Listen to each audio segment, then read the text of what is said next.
Hello everybody, it's George from Ireland. Here I am at the grave of John Millington Synge, someone I've heard about since my childhood. I got to actually touch the headstone to connect with him in some mysterious way.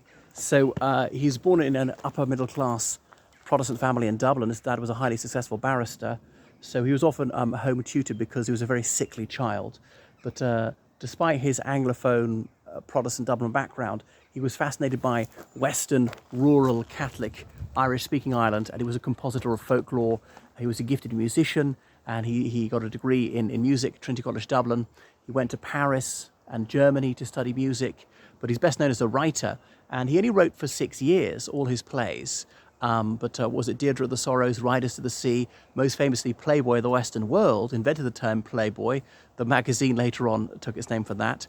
The Playboy riots, when the word shift was used in the script and people felt offended, it was a vulgarity because it's a lady's undergarment, and so on. So he was a compositor of Irish language folklore and translating it into English, helped to found the Abbey Theatre. So a very significant littérateur. Bear in mind he died at the age of only 37, a friend of William Butler Yeats, who was a bit older than him. So he lived most of his life in Dublin, but he did like to travel to the Atlantic coast to go to very remote villages and connect with what he thought was the authentic Ireland. So he had revolutionary sympathies, but he wasn't in the IRB or anything like that. What would he have made of the Easter Rising had he lived to see it? Because he died in only 1909, if memory serves. John Millington Synge. He came from a distinguished family of academics, of Church of Ireland clergy. Some of his collateral descendants were also distinguished in such fields. So that is Synge. Very glad I can get so close to him.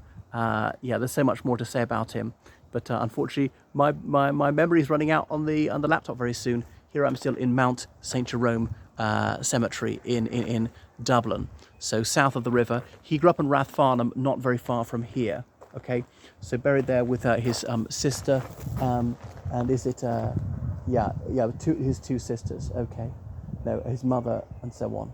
Right, thank you very much for watching, and a relative buried there as recently as 1993.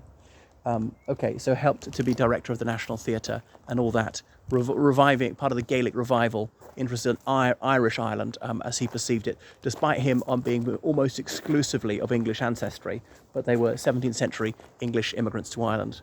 Right, thank you for watching my channel. Make sure you subscribe on Patreon, donate PayPal, georgecallahan79@gmail.com. Toodaloo.